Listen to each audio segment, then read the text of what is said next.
Welcome to the HMO Property Show, by investors for investors. Catch us weekly as we discuss all things cash flow positive property investing. Whether you're a seasoned investor, a new landlord, or just curious about property investing, this is the podcast for you. Sponsored by the Co-Living Collective, your trusted partner in creating vibrant and sustainable shared living experiences. Visit us at colivingcollective.com.au to learn more.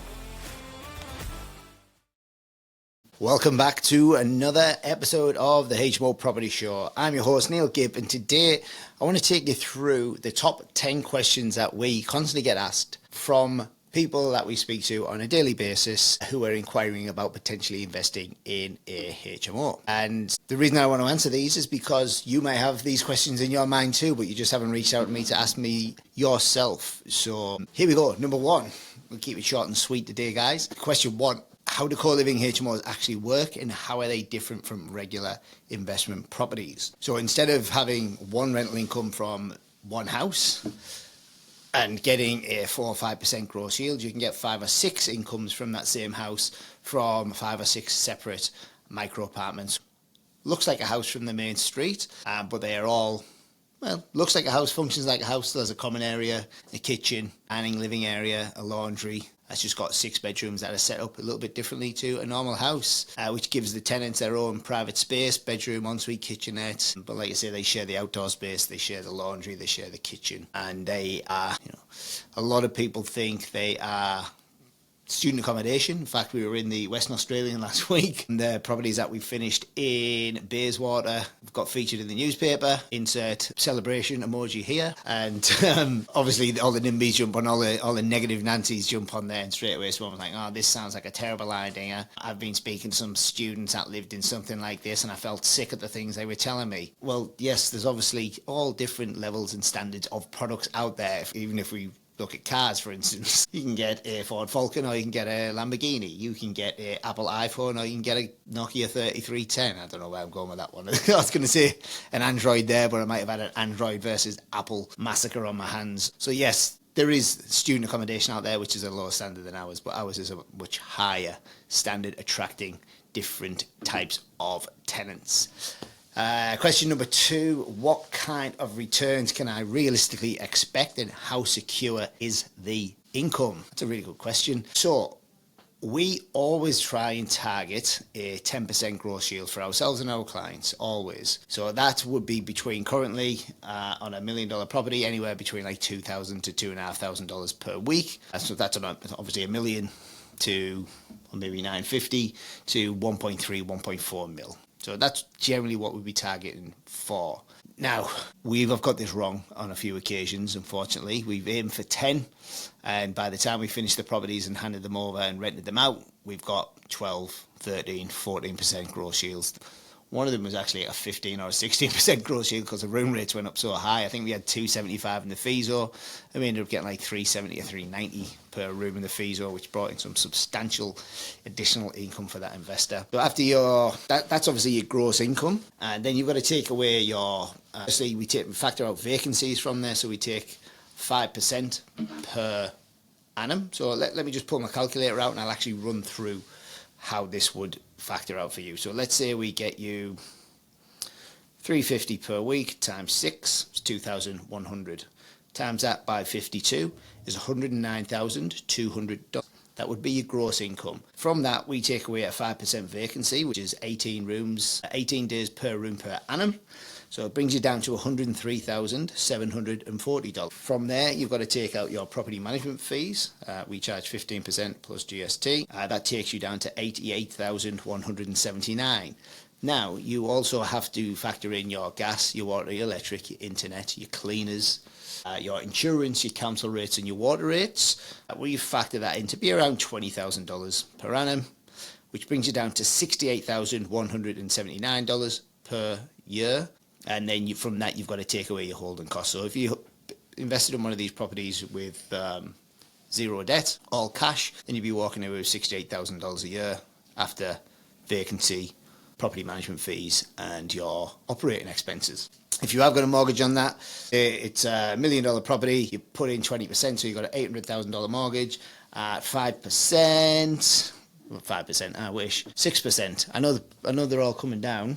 Where's my calculator gone? 800,000. Take away, let's go 6%. So your holding cost on that would be $48,000. So if you take away 48, that would leave you with $28,000 of passive income. Cash flow, net cash flow after all expenses.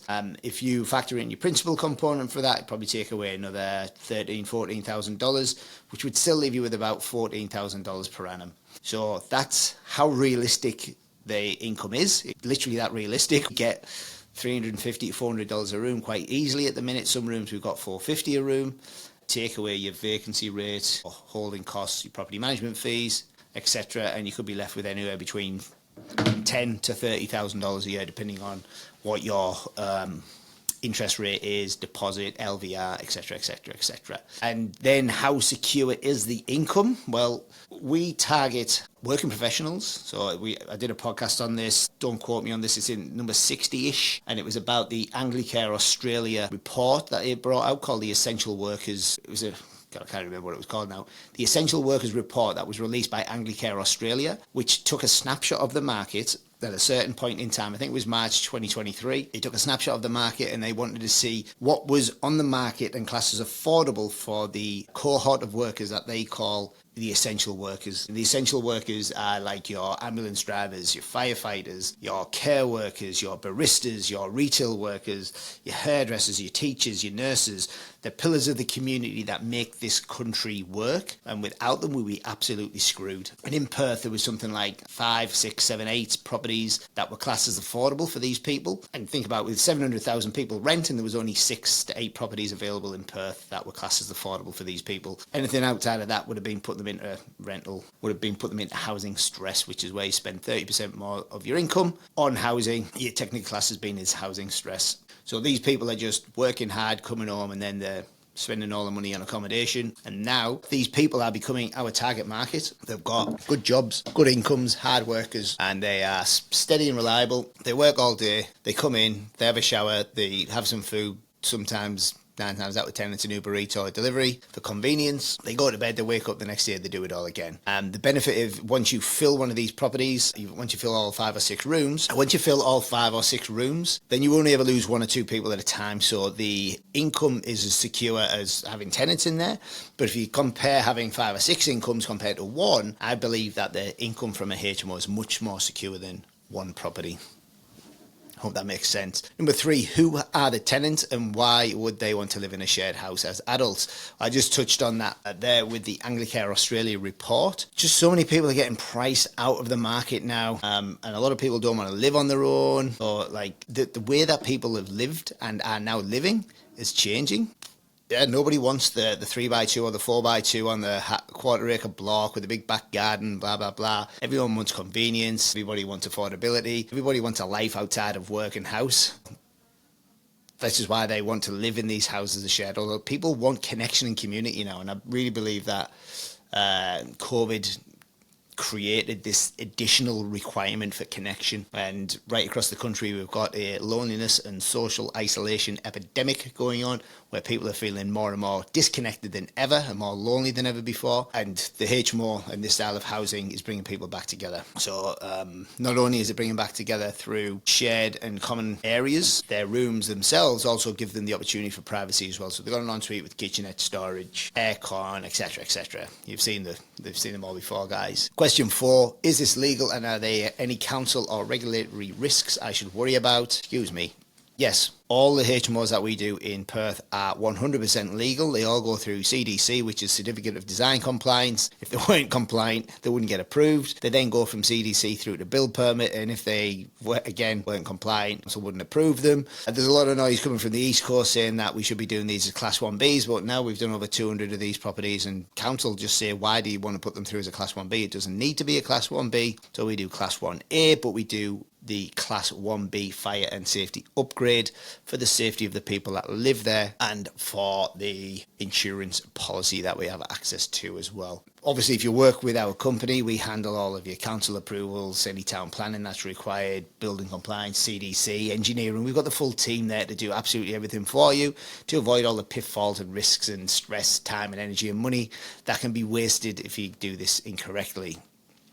And because we do the 1B upgrade, we're not just compliant to the standard now, but if they do ever bring anything out in the future, then we're kind of ahead of the curve with a future-proofed housing solution with the B upgrade already in there. So this is why we do what we do. It was driven by the insurance policy, but at the end of the day, we want to make sure that everybody in these houses is safe. Question number 5, what happens if I have vacancies? Will I be stuck paying the mortgage and out of pocket? Well, let's go back to question number 2 there. What kind of returns can I realistically expect? It's very, very rare in these properties that you have vacancies. And I've been doing this now for over a decade.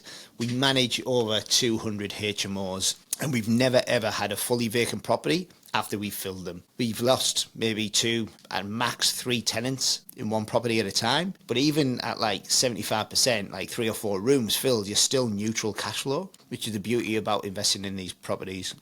Our vacancy rate in the property management business is very, very low. The only vacancies we have is we're handing over properties every single month into this business. So sometimes we might put 2 or 3 properties in there and that's like 6, 12, 18 rooms. So our vacancy rate might spike just while we've got them vacant rooms there, and then it'll drop back down. It kind of hovers between like 1 and 3% normally, but that's because we have got the skills, the expertise, the knowledge, the battle scars, the blood, sweat and the tears in this space where we are not only experts in picking the areas, but because we're the property management team as well, we want to make sure that we're putting these properties in areas where there's demand so that our property management team don't look silly when we can't rent them out. And, you know, because we're in a multi-award winning property management team, we know how to keep these rooms filled, we know how to keep the tenants happy. We're not perfect, no one is, no company is, but all I do know is we work our hardest to make sure that these investments are the best investments our clients will ever make. At number 6, how hands-on is this investment? Do I need to manage tenants, maintenance or anything else? No, we have made this a true hands-free turnkey investment for our investors. We handle, we've got everything, absolutely everything. We've got the finance team, we've got the trust structuring team, we've got the design team, we've got the builders, we've got the property management team, we've got the venture pack team, we've got absolutely everything for you, so you don't need to worry about anything. And we set this property management business up. I say we is Joe and I, my wife, my beautiful wife, and we set this up to manage our own property, our own portfolio of properties back in the early days, and we set it up in a way so that I wasn't getting phone calls all the time because I was busy, and to be honest, property management's hard and I don't want to get involved in it. So I set it up in a way so it was minimum hands-on for me and my wife, obviously, and we've just improved that as the business has grown over the years as well. So for our investors, it might sound like a lot of hard work, but my property management team have been selected based on their skill sets, and they've been trained around the systems and processes that we put in place to manage these properties, to reduce any sort of headaches or feedback or stress, time, energy sort of wastage for you as the investor. And what that means for you is you're building cash flow and equity in the same deal without working any harder, and your money is working hard for you so that you don't have to work for your money. Number 7, what is the exit strategy and how easy is it to sell one of these down the track? So look, these are investment products first and foremost. People always say to me, like, could you convert them back to a normal property? Well, look, you've got a 6-bedroom, 6-bathroom house. It's got a common area. It's got a kitchen, dining, living, a laundry. If you did want to convert one of the bedrooms back into a theatre room or games room, for instance, then you could just convert. You could just take one of the en-suites out, make it one big room, call it a games room or theatre room, call it a second living space, call it whatever you want. But at the end of the day, the room, you've got 6 bedrooms there that you can do what you want with. And to take an en-suite out wouldn't cost a great deal of money. Cap some pipes off, replaster the walls, repaint, a couple of $1,000s, and you got yourself another room there. However, as I said earlier, we've been doing this since 2014, so over a decade now. And in that time, we've got 5 or 6 investors that have decided to sell these properties, and that's mainly just to free up cash so they can pay down the principal place of residence or use that money to fund their retirement. Yeah, basically it. If you've got one of these cash flow producing assets, they are very, very attractive to investors. They're very, very attractive to self-managed super funds. And sometimes you can sell these at a bit of a premium because people will actually pay for them based on the yield that they produce. But if they are cash flow producing, why would you want to sell it? And that's why so little investors have actually sold these things. Again, guys, I will apologise for the coughing and spluttering that's going on here because I am struggling a little bit with my throat. Number 8, why should I build a new build rather than just buy an existing property and convert it? Ooh, we get this question a lot. In the early days, we did a lot of conversions, probably between 70 and 100, I reckon. I haven't got the exact number. And they were really good, but when we started doing the new builds, we realised just how much better the new builds were. And it's got to the point now where property has become so expensive, or established properties have become so expensive. You need 20% down payment, stamp duty on that increased price, and then you need to pay for the conversion cost. So the amount of capital required to do that deal is sometimes less capital required to do an actual new build property. And then with that new build property, they rent out for a lot more money because you've got 6 fully ensuited rooms, and the demand for them fully ensuited micro apartment rooms is a lot higher. The other thing, with an existing property, you're stuck with the existing walls. So if you want to go outside the existing roof space, you're probably going to have to go through the planning department again. If you stay under the existing roof and stick to the existing walls, you can get a pretty good outcome, but it's not as good as a new build HMO. Conversions are a little bit faster to get to market, but property isn't a speed thing. It isn't like how fast can I get to market. Don't get me wrong, we all want to put our money into something and see a return. But you're investing in something for like the next 10, 15, 20 years. What difference does it make if it takes you 6 months or 12 months? I'd prefer to wait the extra 6 months and get a much better outcome that's going to benefit me much more in the long term. So yeah, better layouts, lower maintenance, longer lasting value, higher income. That's why you should build a new build over an existing property. I'm not saying don't do conversions at all. There's still a space for them, but new builds for me are just so much more better. And number 9, can I do this inside my self-managed super funds, and what are the risks if I do? Yes, you can do these in your self-managed super funds. We've done podcasts on this. Did one with Chris Morris about the one-part contract process, and then I did one talking about the difference between a greenfield versus an infill one-part contract, which is a little bit more complex. However, again, we've got the full team there to support you through it. You just need to obviously have the capital inside your super to be able to do it. And then we've got the full team, financial planners, self-managed super fund guys, everything to set everything up. And then we can build that property and get it into your self-managed super fund for you. Benefit of this is you have a property inside your self-managed super fund, which you could potentially use the cash flow to pay down the debt. So by the time you retire, you've got a debt-free asset that's churning out over 100 grand a year. I think that's potentially one of the best investments you're ever going to get inside your self-managed super fund. And we've got the full end-to-end process there as well, including financial planners, strategists, compliance guys. And then number 10, finally, what makes your company different? Why should I trust you with this investment? Great question. I suppose with anybody, people do business with people, right? I've been out there putting these podcasts out all over social media as well, showing people what we do and how we do it. We've done over 200 HMOs now. We've got over 850 rooms, I think it is. And I actually got it behind me, 817 rooms. I was just looking at the thing earlier. I think we're the only end-to-end sort of HMO co-living specialist in Western Australia. A few people having a crack. I don't think anyone's got the property management team and the builders and everything and stuff like that, the finance team, the structuring team. And look, we're not just someone trying to have a crack. We've got a proven track record. We've got hundreds of properties, hundreds of tenants, hundreds of investors. I personally have a lot of HMOs. I'm going to tell you how many there. When we finish everything, we'll have over 20. And obviously that's going to be a 8-figure property portfolio. And yeah, we're still investing in this style of housing constantly. And we're always looking at how can we improve this as well. So we're not just going to say, do this and this is the only way we do it. Every time we finish a product, we take the team through what can we do differently, what do we like, what don't we like, how can we do this better, what's the furniture like, from the property management team, who are the tenants, how much are they paying.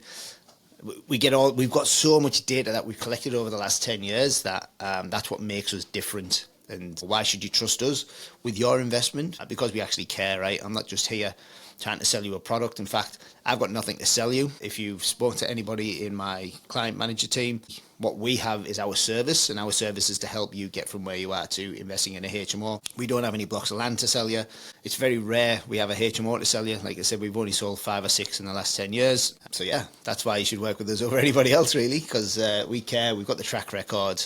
We don't just walk the walk, we talk the talk. Or is it the other way around? We don't talk the talk, we walk the walk. And I've got my cash flow positive, I love cash flow positive, I love positive cash flow cap on for the people that are watching on YouTube. So I hope that helps, guys. They're the top 10 questions. If you just want me to quickly run through them again, if my throat holds up. Number 1, how do co-living HMOs actually work and how are they different? What kind of returns can I realistically expect and how secure is the income? Number 3, who are the tenants?